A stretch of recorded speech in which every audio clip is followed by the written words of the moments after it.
Hello friends, स्वागत है आपका हमारे चैनल में। आज हमारा सेकंड पार्ट है और आज के पार्ट में हम देखने वाले हैं 28/12/2020 के सेकंड शिफ्ट में जो भी जीके के क्वेश्चन आए हुए थे उनको हम लोग देखेंगे। तो चलिए शुरू करते हैं। तो पहला है हमारा सामान्य विज्ञान से। तो देखते हैं पहला क्वेश्चन। निम्न में से कौन कंप्यूटर में सहायक मेमोरी या सेकेंडरी मेमोरी का हिस्सा नहीं है? तो कौन सा नहीं है? तो पी रोम जो है वो सेकेंडरी मेमोरी या सहायक मेमोरी का हिस्सा नहीं होता है। इसका डिस्कशन देख लेते हैं। पी रोम कंप्यूटर में सहायक मेमोरी या सेकेंडरी मेमोरी का हिस्सा नहीं है। पी रोम का फुल फॉर्म होता है programmable read only memory. P ROM अस्थायी भंडारण की इलेक्ट्रॉनिक युक्ति है जिसमें अस्थिर डाटा का विशेष उपकरणों द्वारा बदला जा सकता है। फिर है सी डी रोम का full form compact disc read only memory. देखते हैं अगला क्वेश्चन। भारत का पहला परमाणु ऊर्जा स्टेशन की स्थापना कब किया गया था? तो ये किया गया था 1969 में। तो देखते हैं डिस्कशन। भारत का पहला परमाणु ऊर्जा स्टेशन की स्थापना 1969 में किया गया था। परमाणु ऊर्जा के माध्यम से बिजली बनाने का काम अक्टूबर 1969 में उस समय शुरू हुआ जब तारापुर में 2 रिएक्टरों को सेवा में लाया गया था। भारत का प्रथम परमाणु रिएक्टर कौन था? अप्सरा। भारत के प्रथम परमाणु रिएक्टर अप्सरा की स्थापना 1956 में की गई थी। ठीक है। फिर है भारत का दूसरा परमाणु बिजली स्टेशन राजस्थान में कोटा के निकट स्थापित किया गया था और वर्तमान में भारत में 22 ऊर्जा रिएक्टर हैं। 22 ऊर्जा रिएक्टर हैं। अगला क्वेश्चन देखते हैं। निम्न में से कौन सी अदिश राशि है? तो इनमें से द्रव्यमान जो है एक अदिश राशि है। देख लेते हैं डिस्कशन। द्रव्यमान जो है अदिश राशि होती है। अदिश राशि में केवल परिमाण होता है। जैसे अदिश राशि के उदाहरण हैं दूरी, चाल, समय, क्षेत्रफल, कार्य, ऊर्जा, तापमान, विशिष्ट ऊष्मा, गुप्त ऊष्मा, विद्युत धारा, पृष्ठ तनाव, दाब इत्यादि। फिर है सदिश। सदिश राशि में परिमाण, मात्रक तथा दिशा तीनों होता है। सदिश को बीजगणित के नियम के अनुसार जोड़ा या घटाया जा सकता है। अब सदिश के उदाहरण कौन कौन से हैं? तो ये है विस्थापन, वेग, त्वरण, आवेग, संवेग, बल, प्रतिबल, कोणीय वेग, विद्युत घनत्व, जड़त्व आघूर्ण आदि। ये सब सदिश के उदाहरण हैं। अगला क्वेश्चन देखते हैं।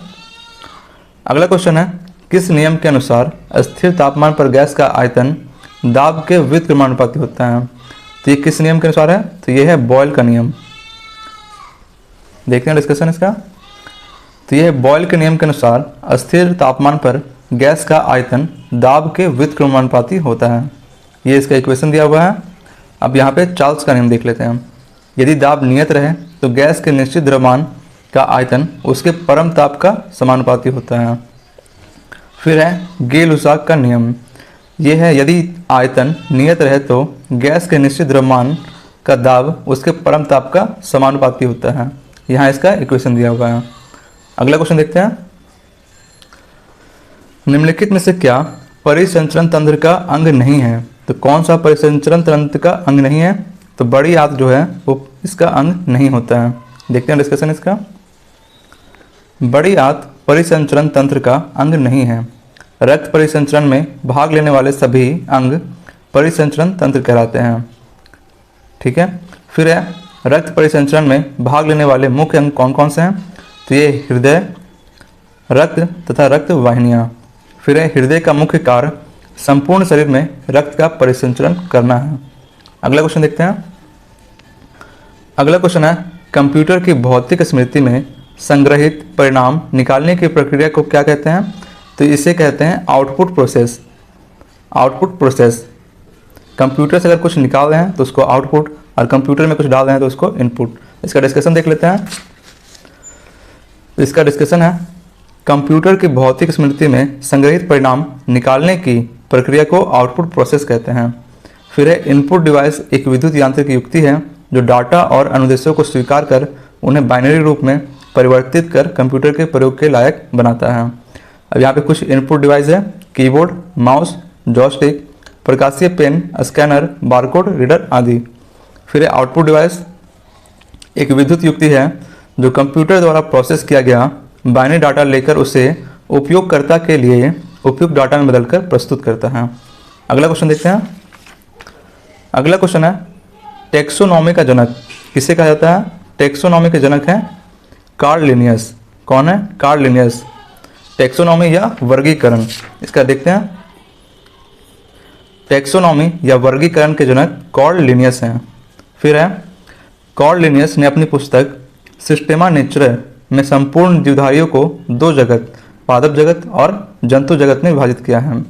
वर्गीकरण का सबसे बड़ा भाग जगत या किंगडम कहलाता है।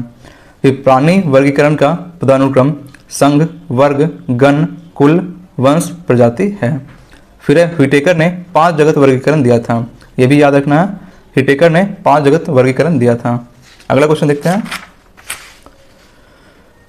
सापेक्षता का सिद्धांत, ये तो सबको पता होगा। सापेक्षता का सिद्धांत किसने दिया था? अल्बर्ट आइंस्टीन ने दिया था। देख लेते हैं इसका डिस्कशन। सापेक्षता का सिद्धांत अल्बर्ट आइंस्टीन से संबंधित है। फिर इसके अनुसार स्थिर द्रव्यमान और गतिमान द्रव्यमान में संबंध निम्न दिया हुआ है। ये यहाँ पे इसका समीकरण दिया हुआ है। फिर है W.C. रोंटगन ने एक्स किरण की खोज किया था और न्यूटन ने गुरुत्वाकर्षण का नियम दिया था। अगला क्वेश्चन देखते हैं। भाभा परमाणु अनुसंधान केंद्र कहाँ है? तो भाभा परमाणु अनुसंधान केंद्र मुंबई में स्थित है। इसका डिस्कशन देख लेते हैं। भाभा परमाणु अनुसंधान केंद्र मुंबई में स्थित है। इसकी स्थापना 3 जनवरी 1954 को किया गया था। इसकी स्थापना में प्रमुख योगदान होमी जहांगीर भाभा का था। अब परमाणु विद्युत गृह और कहाँ है वो दिया हुआ है, देखते हैं। रावत भाटा, ये कहाँ है? राजस्थान में। नरौरा परमाणु विद्युत गृह, ये है बुलंदशहर उत्तर प्रदेश में। फिर एक कैगा परमाणु विद्युत गृह कर्नाटक में। फिर कुडनकुलम, ये है तिरुवनवेली जिला तमिलनाडु में। अगला क्वेश्चन देखते हैं। सूचना प्रौद्योगिकी में NIU का पूर्ण रूप क्या होता है? तो ये होता है network interface unit. Network interface unit, इसका डिस्कशन देखते हैं। NIU का पूर्ण रूप नेटवर्क इंटरफेस यूनिट है। फिर है NIC, इसका होता है नेटवर्क इंटरफेस कार्ड। HTML, ये भी अच्छा है, इसका होता है हाइपर टेक्स्ट मार्कअप लैंग्वेज। फिर है मैन का पूर्ण रूप होता है मेट्रोपॉलिटन एरिया नेटवर्क। अगला क्वेश्चन देखते हैं। अगला क्वेश्चन है सेब से संबंधित रोग को किस रूप में जाना जाता है? तो सेब से संबंधित रोग को क्या कहते हैं? तो इसे कहते हैं fire blight. Fire blight, discussion इसका देख लेते हैं। सेब से संबंधित रोग को फायर ब्लाइट के रूप में जाना जाता है। फायर ब्लाइट रोग जो है बैक्टीरिया की वजह से होता है। किसकी वजह से होता है? बैक्टीरिया की वजह से होता है। सेब का वैज्ञानिक नाम मेलस डोमेस्टिका है। मेलस डोमेस्टिका है। इसमें मौलिक अम्ल तथा आयरन की प्रचुर मात्रा पाई जाती है। फिर है यहाँ पे आगे इसमें लाल रस्ट रोग चाय में होने वाला रोग है। फिर लाल रस्ट रोग जो है हरे शैवाल के कारण होता है। टिक्का रोग मूंगफली में होने वाला मुख्य रोग है। ग्रीन ईयर रोग बाजरा में होने वाला रोग है। अगला क्वेश्चन देखते हैं। अगला क्वेश्चन है लाइकेन एक ऐसा जीव है जो डैश की चेतावनी देता है। किसकी चेतावनी देता है? तो लाइकेन जो है वो वायु प्रदूषण की चेतावनी देता है। इसका डिस्कशन देख लेते हैं। लाइकेन एक ऐसा जीव है जो वायु प्रदूषण की चेतावनी देता है। फिर है SO2 और CO के प्रति लाइकेन्स जो हैं बहुत अधिक संवेदनशील होते हैं। अम्ल वर्षा वास्तव में सल्फ्यूरिक अम्ल और नाइट्रिक अम्ल के मिश्रण को कहते हैं। फिर है कवक एवं शैवाल के सहजीवी रूप को लाइकेन कहते हैं। अम्ल वर्षा का pH मान कितना होता है? 5.6 से कम होता है। अगला क्वेश्चन देखते हैं। अब हमारा सामान्य अध्ययन का टॉपिक शुरू हो रहा है। यहाँ से देखते हैं निम्नलिखित में से कौन सी परियोजना उत्तराखंड में है? तो कौन सी परियोजना उत्तराखंड में है? तो टिहरी हाइड्रो पावर कॉम्प्लेक्स जो है उत्तराखंड में स्थित है। इसका डिस्कशन देखते हैं।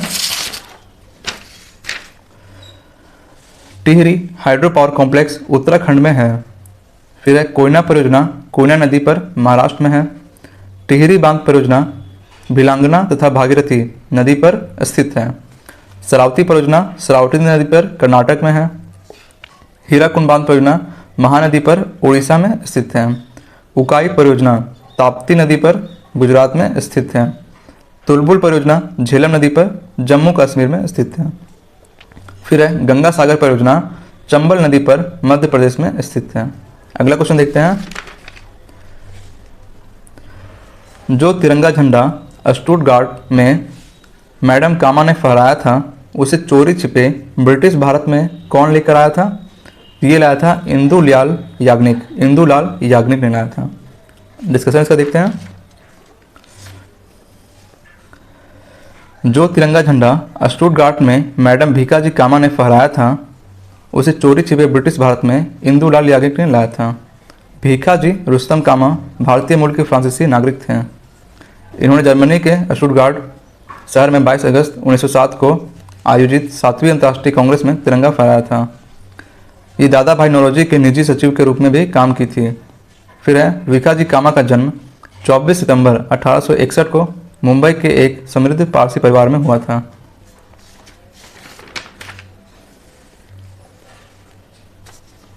फिर है भारत के संविधान में निम्नलिखित में से कौन से संविधान संशोधन में नागरिकों के मौलिक कर्तव्यों को शामिल किया गया है? तो किसमें किया गया? 42वें संवैधानिक संशोधन के अधिनियम में किया गया है। देखते हैं डिस्कशन। भारत के संविधान में 42वें संवैधानिक संशोधन अधिनियम के द्वारा नागरिकों के मौलिक कर्तव्यों को शामिल किया गया है। फिर है सरदार स्वर्ण सिंह समिति की अनुशंसा पर संविधान के 42वें संशोधन 1976 के द्वारा मौलिक कर्तव्यों को संविधान में जोड़ा गया था। फिर है मौलिक कर्तव्यों को रूस के संविधान से लिया गया है। फिर है मूल कर्तव्यों का उल्लेख भारतीय संविधान के भाग 4 के का के अनुच्छेद 51 के का में किया गया है। फिर है 36वां संविधान संशोधन अधिनियम के द्वारा सिक्किम को 22वां राज्य का दर्जा दिया गया था।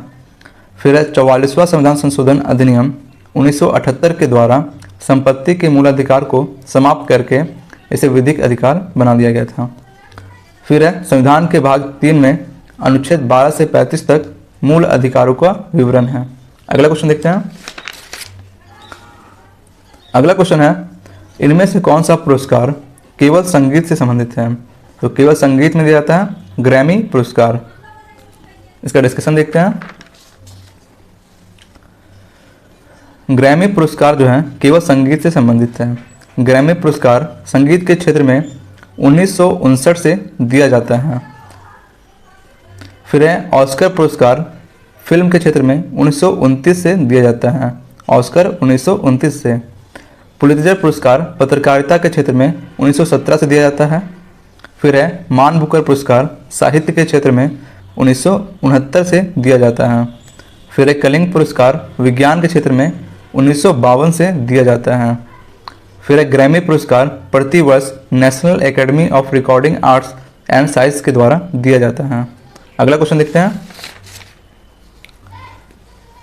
अगला क्वेश्चन है भारत में राष्ट्रीय आय की गणना का पहला प्रयास किसने किया था? तो राष्ट्रीय आय की गणना का पहला प्रयास दादा भाई नौरोजी ने किया था। देखते हैं इसका। भारत में राष्ट्रीय आय की गणना का पहला प्रयास दादा भाई नौरोजी ने किया था। आगे इसमें है भारत की राष्ट्रीय आय और प्रति व्यक्ति आय की गणना का प्रथम प्रयास दादा भाई नौरोजी ने वर्ष 1867-68 में किया था। नौरोजी के आकलन के अनुसार 1868 में प्रति व्यक्ति आय जो थी 20 रुपये थी। फिर वर्ष 1949 ईस्वी में भारत सरकार द्वारा नियुक्त राष्ट्रीय आय समिति के अध्यक्ष PC महालनोबिस थे। फिर है इस समिति के सदस्य डॉक्टर R गॉडगिल तथा VKR राव थे। किसी भी अर्थव्यवस्था में एक वर्ष के दौरान उत्पादित अंतिम वस्तुओं तथा सेवाओं का मूल्य जो है राष्ट्रीय आय कहलाता है। भारत में राष्ट्रीय आय के आंकड़े वित्तीय वर्ष 1 अप्रैल से 31 मार्च पर आधारित हैं। फिर है CSO केंद्रीय सांख्यिकी संगठन जो है इसकी स्थापना 1951 में की गई थी। अगला क्वेश्चन देखते हैं। फिर है सूर्य का चमकता हुआ सतह क्या कहलाता है? तो ये कहलाता है फोटोस्फीयर। सूर्य का चमकता हुआ सतह फोटोस्फीयर कहलाता है। इसका डिस्कशन देखते हैं।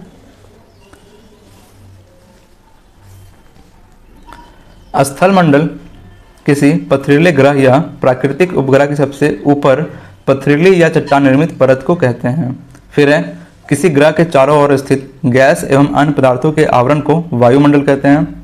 क्रोमोस्फीयर सूर्य के वायुमंडल की दूसरी सबसे बाहरी परत है जो केवल सूर्य ग्रहण के दौरान नग्न आंखों से दिखाई पड़ती है। क्रोमोस्फीयर प्रकाश मंडल और कोरोना के बीच स्थित होता है। अगला क्वेश्चन देखते हैं। अगला क्वेश्चन है मोपला विद्रोह किन वर्षों के बीच हुआ था?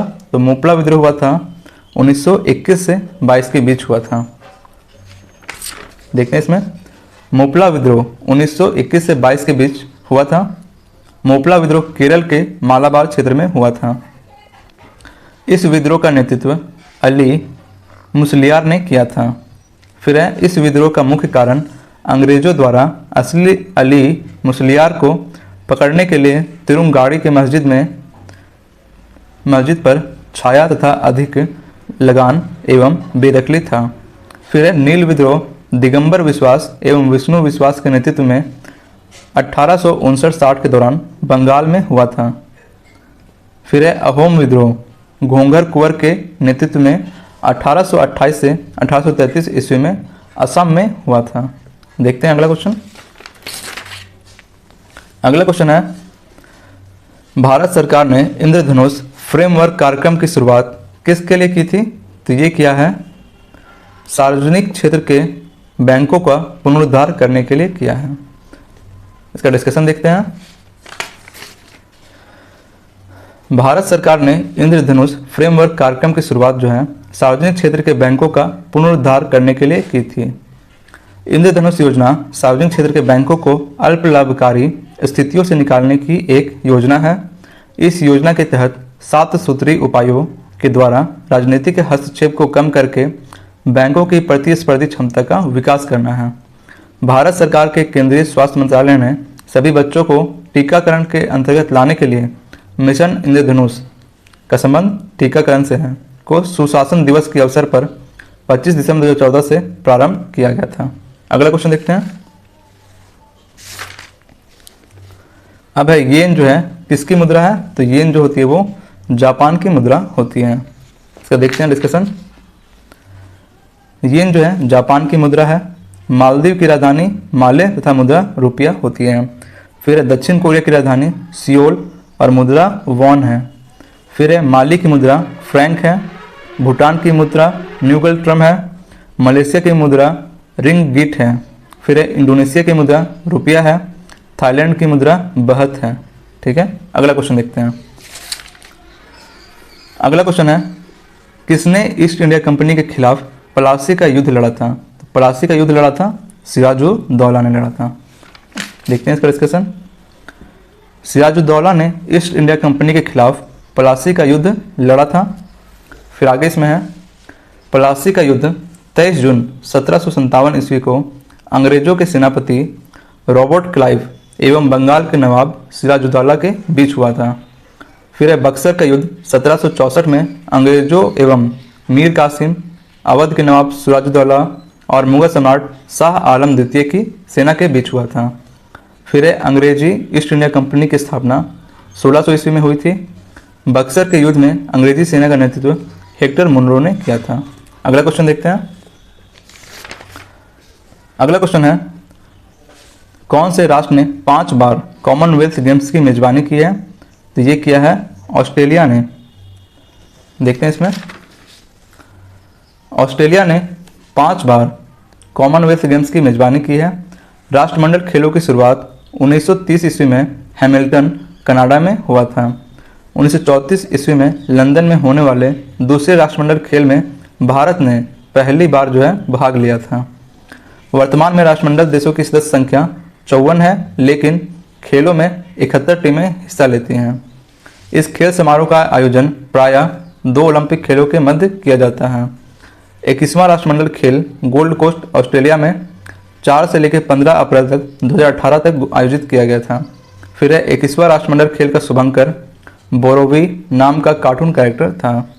फिर 22वां राष्ट्रमंडल खेल जो है बर्मिंघम इंग्लैंड में जो है 2022 में प्रस्तावित है। अगला क्वेश्चन देखते हैं। अगला क्वेश्चन है साहित्य अकादमी का मुख्यालय जो है कहाँ है? तो साहित्य अकादमी का मुख्यालय नई दिल्ली में स्थित है। इसका डिस्कशन देखते हैं। साहित्य अकादमी का मुख्यालय नई दिल्ली में स्थित है। साहित्य अकादमी की स्थापना 12 मार्च 1954 में स्वायत्त संस्था के रूप में किया गया था। फिर एक कोलकाता, मुंबई, बेंगलोर और चेन्नई में इसके कार्यालय हैं। आकाशवाणी का मुख्यालय नई दिल्ली में है। ललित कला अकादमी का मुख्यालय नई दिल्ली में स्थित है। राष्ट्रीय फिल्म संग्रहालय का मुख्यालय पुणे में स्थित है। इंदिरा गांधी राष्ट्रीय कला केंद्र का मुख्यालय बेंगलोर में स्थित है। अगला क्वेश्चन देखते हैं। प्रसिद्ध गोल गुंबद कहाँ स्थित है? तो गोल गुंबद जो है कर्नाटक में स्थित है। देखते हैं डिस्कशन इसका। प्रसिद्ध गोल गुंबद कर्नाटक में स्थित है। गोल गुंबद जो है बीजापुर के सुल्तान मोहम्मद आदिल शाह का मकबरा है। गोलकुंडा का किला हैदराबाद में है। कोचीन का किला केरल में है। ढाई दिन का झोपड़ा अजमेर राजस्थान में है। बूंदी का किला बूंदी राजस्थान में है। दिलवाड़ा का जैन मंदिर माउंट आबू राजस्थान में है। बीबी का मकबरा औरंगाबाद महाराष्ट्र में स्थित है। फिर पादरी की हवेली पटना बिहार में है। हिलती मीनारें अहमदाबाद गुजरात में स्थित है। अगला क्वेश्चन देखते हैं। अगला क्वेश्चन है जालियांवाला बाग नरसंहार किस तिथि को हुआ था? तो ये हुआ था 13 अप्रैल 1919 को हुआ था। इसका डिस्कशन देखते हैं। जालियांवाला बाग 13 अप्रैल 1919 को हुआ था। फिर डॉक्टर सतपाल और सैफुद्दीन किचलू की गिरफ्तारी के विरोध में हो रही जनसभा पर जनरल डायर ने अंधाधुंध गोलियां चलवाई थी। जालियांवाला बाग हत्याकांड में हंसराज नामक भारतीय ने डायर का सहयोग किया था। जालियांवाला बाग हत्याकांड के विरोध में रविंद्रनाथ टैगोर ने नाइट की उपाधि वापस लौटा दी थी। जालियांवाला बाग हत्याकांड की जांच के लिए सरकार ने 19 अक्टूबर 2019 को लॉर्ड हंटर की अध्यक्षता में एक कमेटी का गठन किया था। 19 मार्च 1919 को रॉलेट एक्ट लागू किया गया था। अगला क्वेश्चन देखते हैं। अगला क्वेश्चन है जालियांवाला बाग नरसंहार जो है किस वायसराय के कार्यकाल में हुआ था? तो ये हुआ था लॉर्ड चेम्सफोर्ड के कार्यकाल में हुआ था। देखते हैं। जालियांवाला बाग नरसंहार लॉर्ड चेम्सफोर्ड के कार्यकाल के दौरान हुआ था। लॉर्ड चेम्सफोर्ड के समय ही 1919 में रॉलेट एक्ट जो है पारित हुआ था। लॉर्ड चेम्सफोर्ड के समय ही खिलाफत आंदोलन एवं गांधी जी का असहयोग आंदोलन प्रारंभ किया गया था। फिर लॉर्ड इरविन 1926 से 31 ईस्वी के समय में 5 मार्च 1931 ईस्वी को गांधी इरविन समझौते पर हस्ताक्षर किया गया था और साथ ही सविनय अवज्ञा आंदोलन को स्थगित किया गया था। फिर लॉर्ड डलहौजी अपने व्यक्तिगत सिद्धांत डॉक्ट्रिन ऑफ लैप्स के लिए कुख्यात हैं। फिर डलहौजी को भारत में रेलवे का जनक माना जाता है। फिर फ्लोरेंस नाइटिंगेल ने रिपन को भारत के उद्धारक की संज्ञा दी थी। अगला क्वेश्चन देखते हैं। अगला क्वेश्चन है निम्न में से उर्वरक क्रांति में कौन सा रंग संबंधित है? तो उर्वरक क्रांति में भूरा रंग संबंधित है। इसका डिस्कशन देखते हैं। उर्वरक क्रांति से भूरा रंग संबंधित है। हरित क्रांति खाद्यान्न उत्पादन से संबंधित है। फिर है श्वेत क्रांति दूध उत्पादन से संबंधित है। पीली क्रांति खाद्य तेलों एवं तिलहन फसलों के उत्पादन से संबंधित है। नीली क्रांति मत्स्य उत्पादन में वृद्धि लाने से संबंधित है। फिर है गुलाबी क्रांति झींगा मछली के उत्पादन से संबंधित है। फिर है रजत क्रांति भारत में अंडा उत्पादन और मुर्गियों की उत्पादकता बढ़ाने से संबंधित है। सुनहरी क्रांति का संबंध बागवानी उत्पादन में वृद्धि से है। गोल क्रांति का संबंध आलू उत्पादन से है। स्वर्ण रेशा क्रांति जूट उत्पादन से संबंधित है। रजत रेशा क्रांति कपास उत्पादन से संबंधित है। लाल क्रांति टमाटर और मांस उत्पादन से संबंधित है। फिर है हरित सोना क्रांति, ये जो है बांस उत्पादन से संबंधित है। फिर है धूसर या स्लेटी क्रांति जो है सीमेंट उत्पादन से संबंधित है। देखते हैं अगला क्वेश्चन। अगला क्वेश्चन है पृथ्वी ग्रह का वह क्षेत्र जहां जीवन मौजूद है उसे क्या कहते हैं? तो जहां जीवन मौजूद है उसे हम लोग जैव मंडल कहते हैं। इसका डिस्कशन देख लेते हैं। पृथ्वी का वह क्षेत्र जहां जीवन मौजूद है उसे जैव मंडल कहा जाता है। पृथ्वी एकमात्र ग्रह है जहां जीवन के लिए सभी उपयुक्त अवयव उपलब्ध हैं। पृथ्वी की संपूर्ण बाह्य परत जिस पर महाद्वीप एवं महासागर स्थित हैं स्थल मंडल कहलाता है। पृथ्वी के चारों ओर से घेरे हुए वायु के विस्तृत फैलाव को हम लोग वायुमंडल कहते हैं। पृथ्वी की आयु 4.6 अरब वर्ष माना जाता है। पृथ्वी पर सर्वप्रथम जलीय जीव की उत्पत्ति हुई थी। जैव विविधता उष्णकटिबंधीय क्षेत्रों में अधिक पाया जाता है। फिर ध्रुवीय प्रदेशों में जैव विविधता जो है वो कम पाई जाती है। जैव और अजैव संगठन से परितंत्र का निर्माण होता है। पृथ्वी पर सबसे विशाल जीव ब्लू व्हेल है। स्थल पर सबसे विशाल जीव हाथी होता है। अगला क्वेश्चन देखते हैं। अगला क्वेश्चन है, निम्नलिखित में से कौन से राज्य में विधान परिषद है? तो निम्न में से किसमें विधान परिषद मौजूद है? तो आंध्र प्रदेश में विधान परिषद जो है वो मौजूद है। इसका डिस्कशन देखते हैं। आंध्र प्रदेश में विधान परिषद है। जनवरी 2020 में आंध्र प्रदेश विधानसभा ने विधान परिषद को समाप्त करने का प्रस्ताव पारित किया था। फिर किसी राज्य में विधान परिषद की स्थापना और समाप्ति का प्रावधान जो है अनुच्छेद 169 में दिया गया है। विधान परिषद राज्य विधानमंडल का उच्च सदन होता है। वर्तमान में केवल 6 राज्यों में विधान परिषद है। कितने राज्यों में? 6 राज्यों में विधान परिषद विद्यमान है, जिनमें उत्तर प्रदेश, कर्नाटक, महाराष्ट्र, बिहार, आंध्र प्रदेश तथा तेलंगाना है। विधान परिषद के सदस्य बनने के लिए न्यूनतम आयु जो है वो 30 वर्ष होती है। विधान परिषद के प्रत्येक सदस्य का कार्यकाल जो है 6 वर्ष का होता है, किंतु प्रति दूसरे वर्ष जो है 1/3 सदस्य अवकाश ग्रहण करते हैं। अगला क्वेश्चन देखते हैं। अगला क्वेश्चन है, संयुक्त राष्ट्र सुरक्षा परिषद का मुख्यालय कहाँ है? तो ये है न्यूयॉर्क में। इसका डिस्कशन देख लेते हैं। संयुक्त राष्ट्र सुरक्षा परिषद का मुख्यालय न्यूयॉर्क में स्थित है। संयुक्त राष्ट्र की स्थापना 24 अक्टूबर 1945 को किया गया था। वर्तमान में संयुक्त राष्ट्र संघ के सदस्य देशों की संख्या जो है 193 है। 193वां सदस्य जो है दक्षिणी सूडान है। अंतर्राष्ट्रीय न्यायालय का मुख्यालय द हेग नीदरलैंड में स्थित है। एशियाई विकास बैंक का मुख्यालय मनीला में है। सार्क का मुख्यालय काठमांडू नेपाल में स्थित है। नाटो का मुख्यालय ब्रुसेल्स बेल्जियम में स्थित है। यूनिसेफ का मुख्यालय न्यूयॉर्क में स्थित है। अगला क्वेश्चन देखते हैं। अगला क्वेश्चन है, नेट नेशनल प्रोडक्ट NNP ये क्या होता है? तो NNP जो है वो GNP माइनस डिप्रेसिएशन यानी मूल्यह्रास होता है। इसका डिस्कशन देखते हैं। नेट नेशनल प्रोडक्ट NNP ये होता है GNP माइनस डिप्रेसिएशन। फिर है सकल राष्ट्रीय उत्पाद में से मूल्य कटौती को घटाने के बाद जो आय बचती है उससे ही किसी अर्थव्यवस्था का शुद्ध राष्ट्रीय उत्पाद NNP कहते हैं। फिर है NNP जो है GDP प्लस विदेशों से होने वाली आय मूल्य कटौती है माइनस मूल्य कटौती है। फिर यह किसी भी देश की आय को आकलित करने का सबसे अच्छा तरीका होता है। अगला क्वेश्चन देखते हैं।